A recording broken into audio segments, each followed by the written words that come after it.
Welcome to study with Sunita channel में आपका स्वागत है। स्टडी विद सुनीता चैनल में मैं आपको आज क्रिया पढ़ाने जा रही हूँ। इसके प्रीवियस वीडियो में मैं संज्ञा सर्वनाम पढ़ा चुकी हूँ।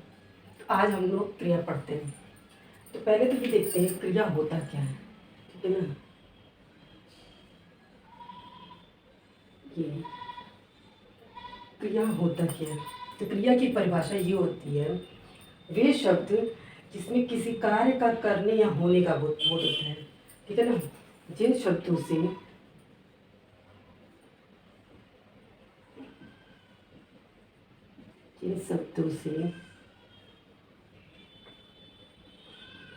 किसी कार्य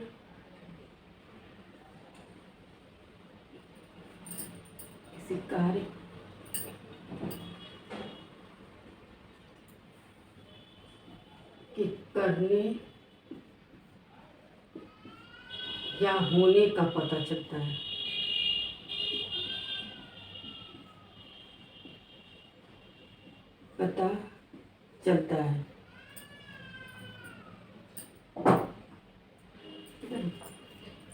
उसे हम क्रिया कहते, उसे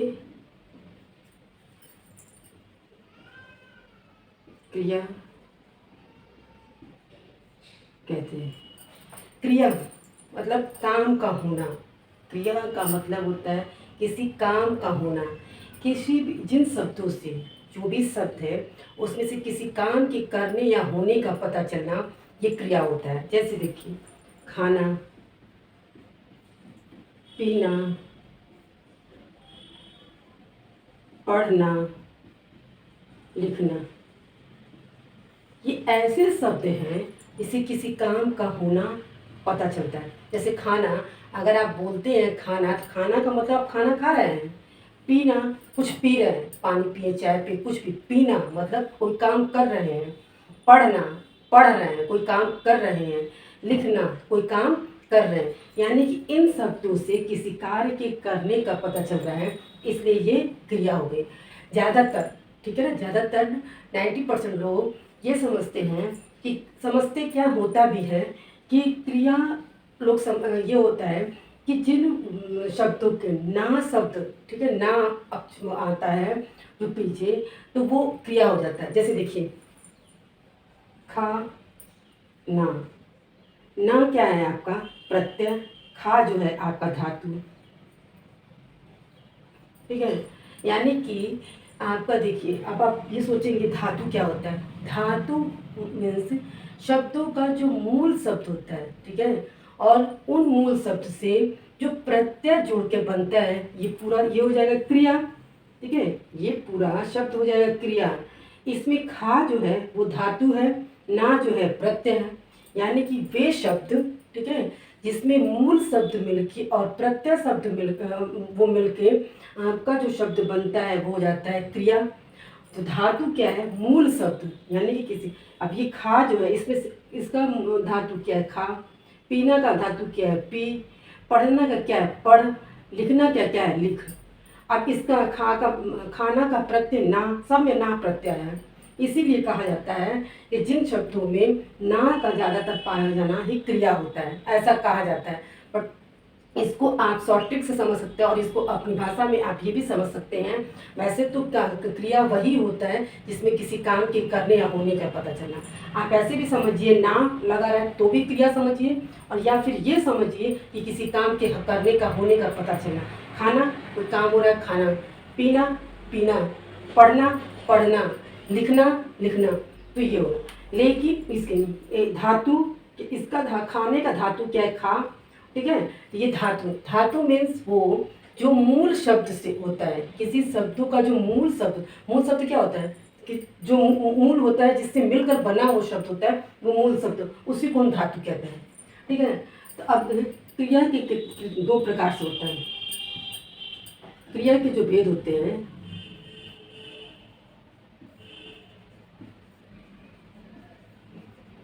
दो प्रकार से होता है। एक कर्म के आधार पे,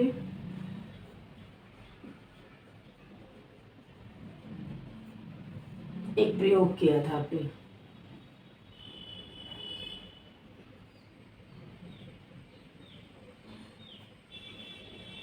कर्म के आधार पे दो होते हैं, एक होता है सकर्मक, एक होता है अकर्मक।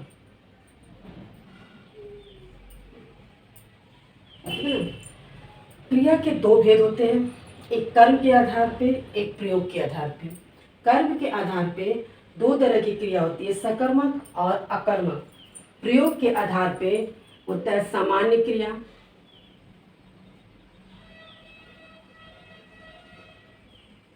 ठीक है, और दूसरा होता है संयुक्त क्रिया।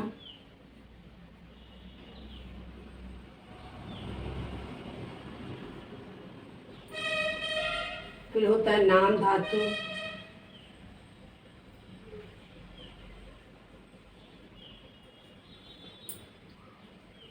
पेड़ार्थक,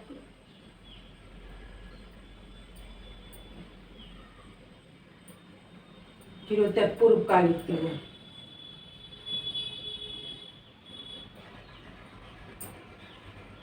ठीक है ना। कर्म के आधार पे दो क्रिया होती है, सकर्मक अकर्मक। प्रयोग के आधार पे सामान्य क्रिया, संयुक्त क्रिया, नाम धातु, प्रेरणार्थक और पूर्वकालिक क्रिया। अभी हम इस पढ़ते हैं कर्म के आधार पर सकर्मक और अकर्मक क्रिया को।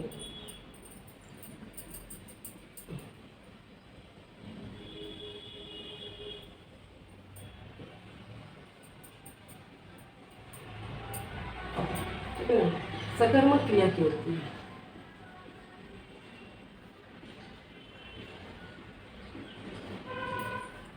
देखिए, सकर्मक क्रिया, इसको विभाजित किया जाए तो स तन कर्मक।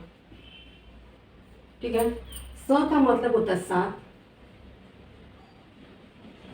कर्मक का मतलब कर्म के साथ, यानी कि ये साथ, कर्म के साथ।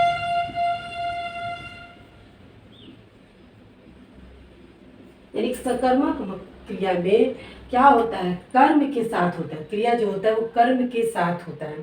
ठीक है, इसे सकर्मक, सकर्मक का मतलब कि इसमें क्रिया जो होती है वो कर्म के साथ होती है। उदाहरण समझिए, इसमें किसकी परिभाषा यही है, इसमें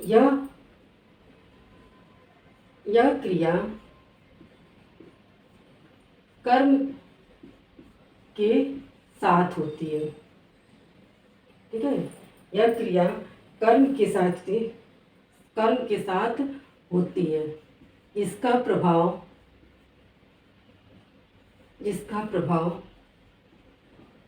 क्रिया पे पड़ता है,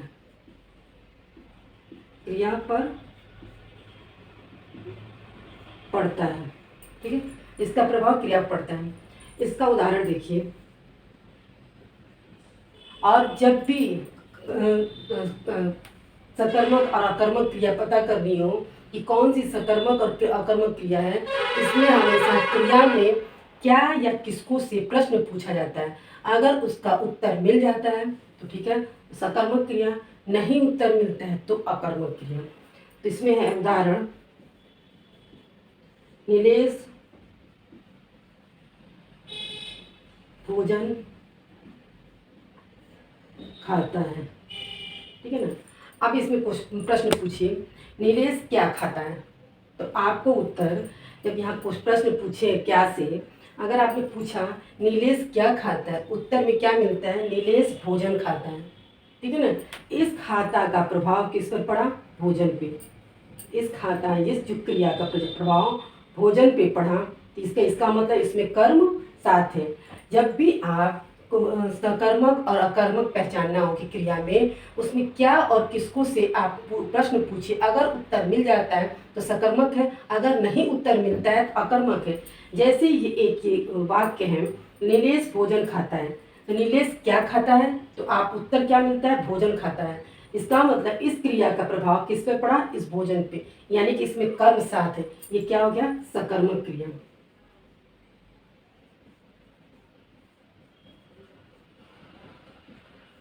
ठीक है, उसी तरह से इसका एक और उदाहरण देखिए,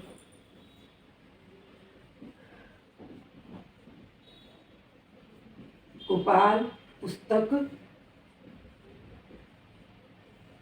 पढ़ता है। गोपाल पुस्तक पढ़ता है। अब आप प्रश्न पूछिए, गोपाल क्या पढ़ता है, तो गोपाल पुस्तक पढ़ता है। इस क्रिया का प्रभाव किस पे पड़ता है? पुस्तक पे।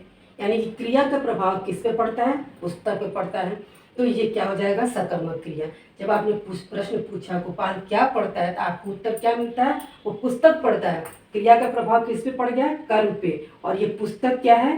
कर्म हो गया। तो ये सकर्मक क्रिया है।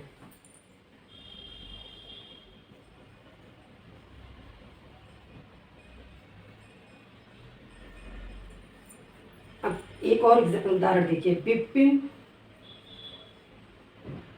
निबंध लिखता है। विपिन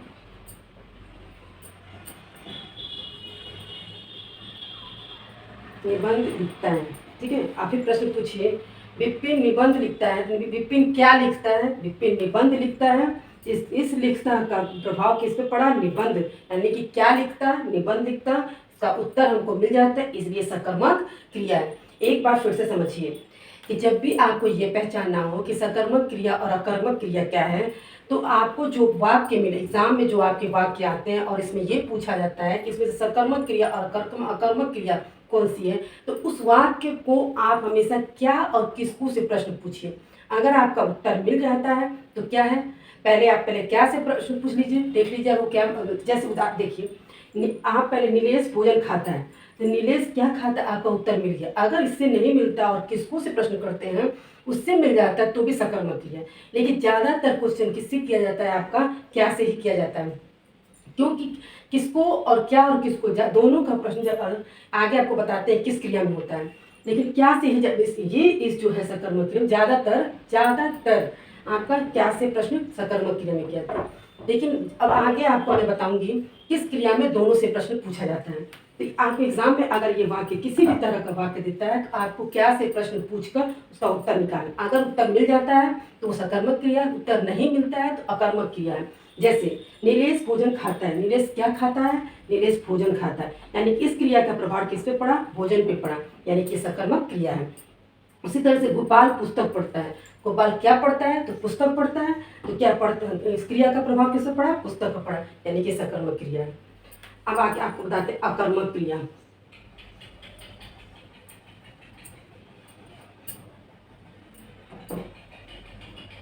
अब इस अकर्मक का मतलब क्या होता है? ये दो शब्द से बना है अकर्मक।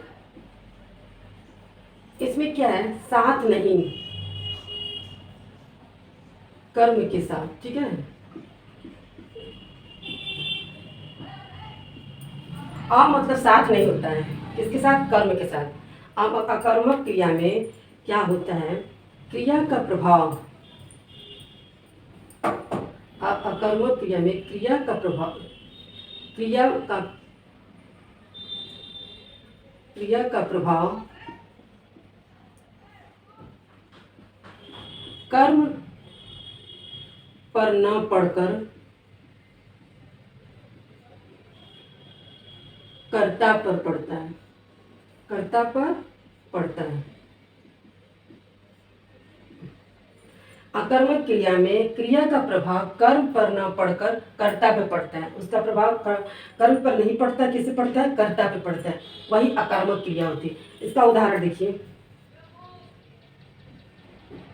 दिंगत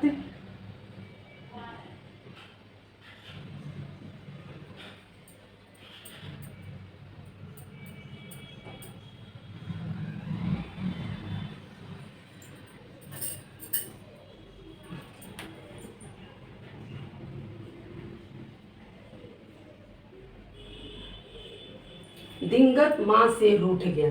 ठीक है ना, आप प्रश्न पूछिए क्या रूठ गया, क्या मतलब निकलता है? बोलिए, अगर आप ये प्रश्न पूछते क्या रूठ गया तो कोई मतलब निकलता है? नहीं। क्या मतलब क्या रूठ गया? कोई चीज रूठ गई? नहीं। अगर आप पूछते किसको रूठ गया तो भी इसका प्रश्न नहीं मिलता है। लेकिन आप ये कह सकते हैं कि किसको से तो प्रश्न पूछने पे आ रहा है कि दिंगत माँ से उठ गया, आप ये कह सकते हैं। लेकिन वो जब प्रश्न हम करेंगे वो कौन से करेंगे, कौन रूठ गया तो दिंगत माँ से उठ गया।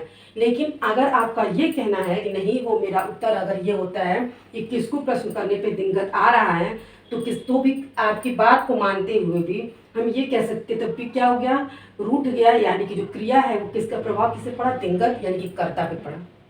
ठीक है ना भाई। ये आपकी देखिए, आपका ये परिभाषा भी यही कहता है, क्रिया का प्रभाव कर्म पे न पड़कर कर्ता पे पड़ता है। वही बात है, रूठना क्रिया जो है वो किस पर पड़ता है, दिंगत माँ से रूठ गया। ठीक है ना। तो यहाँ पे क्या है, अगर आपने क्या से प्रश्न पूछा, किसको से प्रश्न पूछा, उसका कोई उत्तर नहीं मिलता, तो वैसे ही आप समझ जाएंगे अकर्मक क्रिया है। लेकिन आप इसको ये कह सकते हैं कि नहीं, इसको तो किसको से प्रश्न पूछने पे उत्तर आता है दिंगत, तो किसको से प्रश्न पूछने पे दिंगत उत्तर नहीं आ रहा है, वो कौन से प्रश्न पूछने पे दिंगत। लेकिन अगर आपका ये मानना है कि नहीं उसका उत्तर यही आता है, तो लेकिन तो उत्तर अगर आता है तो प्रभाव किसे पड़ा है, कर्ता पे पड़ता है। तो कर्ता क्या पे पड़ता है, इसका मतलब क्या है, ये अकर्मक क्रिया है। अकर्मक क्रिया पे हमेशा प्रभाव किसे पड़ता है, कर्ता पे। ये अकर्मक क्रिया है।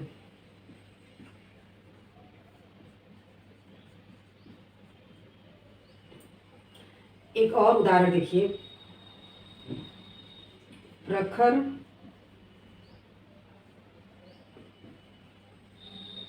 खिलौने के लिए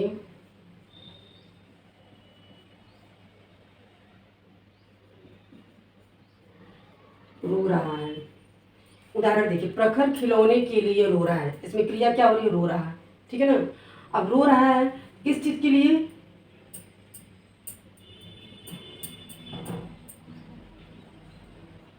आप प्रश्न पूछिए, क्या प्रखर खिलौने के लिए रो रहा है, उत्तर मिलता है नहीं। किसको प्रखर के लिए खिलौने के लिए रो रहा है, तो भी कोई उत्तर नहीं मिलता है। लेकिन तो और इसका, लेकिन ये उसका उत्तर क्या है, कोई उसका उत्तर नहीं मिलता है, तो यह कर्मक क्रिया वैसे ही होगी। लेकिन इसका प्रभाव प्रखर खिलौने के लिए रो रहा है, कौन रो रहा है, इस खिलौने के लिए प्रखर रो रहा है, यानी कि कोई कर्ता है जो रो रहा है। तो ये क्या हो गया, अकर्मक क्रिया, क्योंकि इस क्रिया का प्रभाव किस पे पड़ रहा है, कर्ता पे पड़ रहा है। ये आपका हो गया अकर्मक क्रिया। आपको समझ में आ गया होगा सकर्मक और अकर्मक क्रिया। अब आपको बताते हैं, सकर्मक क्रिया के भी दो भेद होते हैं।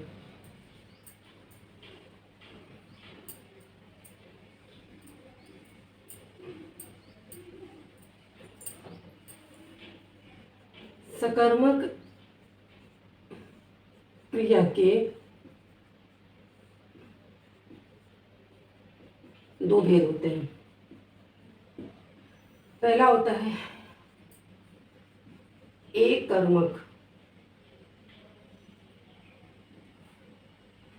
दूसरा होता है द्वितीय कर्मक। इसका मतलब होता है, एक कर्मक का मतलब होता है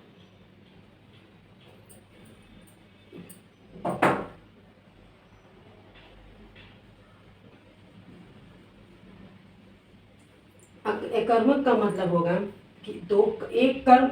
द्विकर्मक का मतलब होता है दो कर्म, यानी कि जब भी एग्जाम में, ठीक है, ये सकर्मक क्रिया के भेद के अनुसार वाक्यों का आपका प्रश्न पूछता है, तो आपको पहले तो अगर आपको पहचानना हो तो पहले सकर्मक पहचानिएगा, अकर्मक पहचान लीजिएगा। सकर्मक कैसे पहचानेंगे, जिसका क्रिया का प्रभाव किससे पड़ता है, क्रिया का प्रभाव सकर्मक में हमेशा किसे पड़ता है, कर्म पड़ता है, अकर्मक में कर्ता पड़ता है। इस तरह सकर्मक अकर्मक पहचान के उसके बाद आपको सकर्मक क्रिया में एक कर्मक और द्विकर्मक होता है। एक कर्मक में हमेशा एक कर्म होता है और द्विकर्मक में दो कर्म होता है। उदाहरण से आप समझिएगा, शीला समाचार पत्र पढ़ रही है। ठीक है ना, शीला समाचार पत्र पढ़ रही है। अब आप प्रश्न पूछिए, क्या शीला पढ़ रही है, आपने प्रश्न पूछा क्या शीला पढ़ रही है, तो आप बोल सकता है शीला समाचार पत्र पढ़ रही है। ठीक है ना, ये पढ़ रही है। ठीक है, क्या पढ़ रही है, समाचार पत्र पढ़ रही है। जो क्रिया है पढ़ रही है, तो पूछा जा रहा प्रश्न क्या पढ़ रही है, तो समाचार पत्र पढ़ रही है। इसमें यानी कि एक अकर्मक क्रिया है जिसका प्रभाव इसका कर्म पे पड़ रहा है, तो ये एक कर्मक क्रिया है। अब आप ये सोचते होंगे कि सकर्मक और कर्मक तो एक ही हुआ, हाँ एक ही होता है, लेकिन बस इसमें एक और दो का फर्क है कि इसमें एक कर्म होता है और द्विकर्मक में दो कर्म होता है। उदाहरण से इसीलिए समझा, कि शीला समाचार पत्र पढ़ रही है, या इस तरह से कोई भी मान लीजिए मैंने कार खरीदी, एक वाक्य भी है, मैंने कार खरीदी। हम ये प्रश्न पूछे मैंने क्या खरीदी, ठीक है, तो मैंने खरीदी क्रिया है, खरीदी क्रिया है, और मैंने क्या खरीदी तो कार खरीदी, ठीक है। इस खरीदी का प्रभाव किससे पड़ गया, इस कार पे पड़ गया। इसमें कर्म कितना है, एक है, एक कर्मक क्रिया हो गया, वही सकर्मक एकात्मक, ये हो गया, ठीक है। उसी तरह शीला समाचार पत्र पढ़े तो क्या पढ़ रही है, समाचार पत्र पढ़ रही है। जो समाचार पत्र पढ़ रही है ये एक ही कर्म है, और प्रश्न पूछने पे क्या से प्रश्न पूछे उसका उत्तर भी मिल जा रहा है, एक कर्मक क्रिया हो गया। अब द्विकर्मक क्रिया समझिए।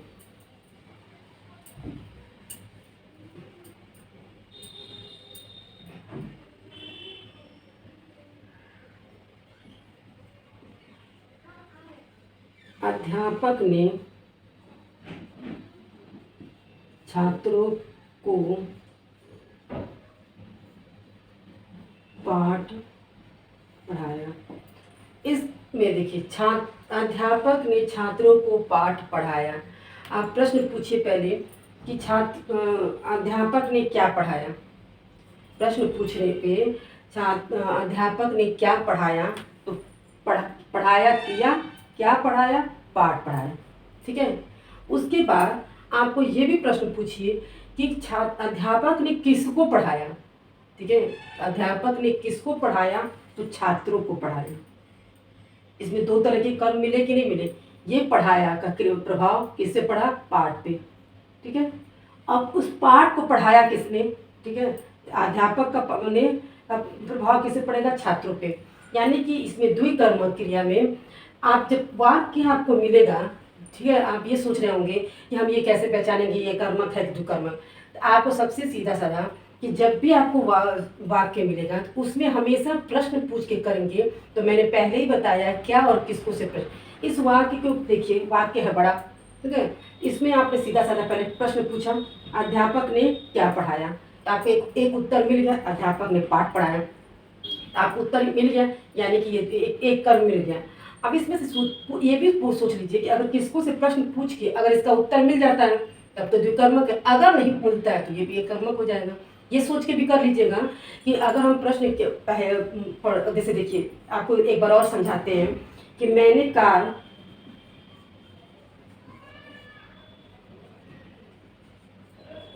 कार खरीदी, जो उदाहरण मिलता है, मैंने कार खरीदी, ठीक है, तो मैंने क्या खरीदी, ठीक है, तो कार खरीदी। एक क्वेश्चन क्या से, मैंने किसको खरीदी, तो किसको खरीदी क्या मतलब, तो कोई उसका उत्तर नहीं मिलता है। किसको खरीदी तो क्या नहीं, कोई किसको खरीदी से क्या कोई उत्तर। हमेशा जब क्या से प्रश्न पूछेंगे ज़्यादातर क्या होता है, निर्जीव ही चीज़ का उत्तर आता है। लेकिन अगर आप किसको खरीदी तो उसका मतलब निकल रहा है नहीं, लेकिन क्या खरीदी, कार खरीदी, इसलिए ये एक कर्मक हो गया। अब यहाँ पे क्या है कि अध्यापक ने छात्रों को पाठ पढ़ाया, तो क्या पढ़ाया, पाठ पढ़ाया, एक आपको कर्म मिल गया। आप एक प्रश्न फिर पूछिए, यहाँ पे पूछिए किसको पढ़ाया, तो छात्रों को पढ़ाया, यानी कि एक कर्म और मिल गया, यानी कि छात्र और पाठ दोनों कर्म मिल गए। यहाँ ये द्विकर्मक क्रिया हो गई,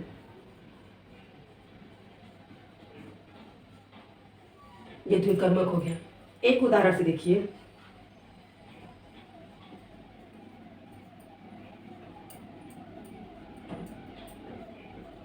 ठेकेदार ने मजदूरों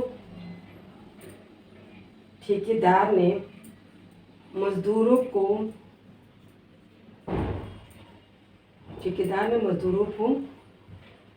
वेतन दिया। आप प्रश्न इसमें पूछिए, ठेकेदार ने मजदूरों को क्या दिया, वेतन दिया। क्या से प्रश्न पूछा गया तो दिया क्रिया होगा, और जब पूछा गया क्या दिया तो वेतन दिया, एक कर्म मिल गया, ठीक है ना। तो फिर किसको दिया, मजदूरों को दिया, ठीक है, किसको दिया, मजदूरों को दिया। यानी कि क्या और किसको से हमको प्रश्न पूछना है, और क्या किसको, दोनों से प्रश्न पूछने को दोनों का उत्तर मिल जा रहा है, तो द्विकर्मक क्रिया है। जब भी आपको वाक्य मिलेगा तो जब क्या और किसको से जब प्रश्न पूछिएगा तो क्या से अगर उत्तर मिल जाता है और किसको से, दोनों से अगर आपका उत्तर आता है तब तो आपका द्विकर्मक हो गया। और किसी एक से आपको क्या या किसको में से किसी एक से उत्तर मिलता जाए, ज़्यादातर क्या से ही, तो आपका एक कर्मक हो गया। इसमें क्या है ठेकेदार ने मजदूरों को वेतन दिया, ठीक है, क्या दिया? वेतन दिया। किसको दिया? मजदूरों को दिया। ये आपका होगा द्विकर्मक क्रिया। तो आपको समझ में आ गया होगा गाइस क्रिया कि मैंने सकर्मक, अकर्मक क्रिया, द्विकर्मक, एकर्मक क्रिया आपको मैंने अच्छे से समझाया है और आपको बताया भी है। आपके डाउट आपके क्लियर हो गए होंगे। तो आपको अगर मेरा वीडियो पसंद आता हो तो प्लीज़ लाइक, सब्सक्राइब और शेयर कीजिएगा। Thank you.